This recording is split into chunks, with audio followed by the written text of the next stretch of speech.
You ask Tiger to solve. This deals with linear equations with one unknown. The final result is x equals 2. Let's solve it step by step.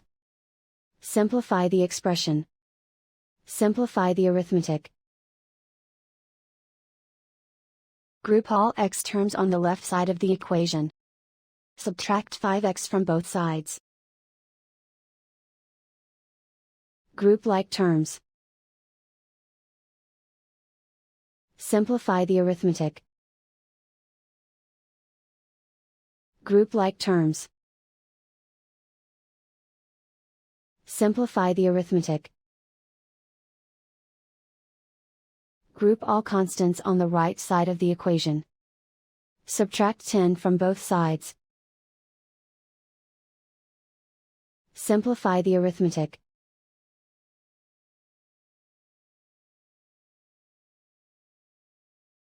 Isolate the x.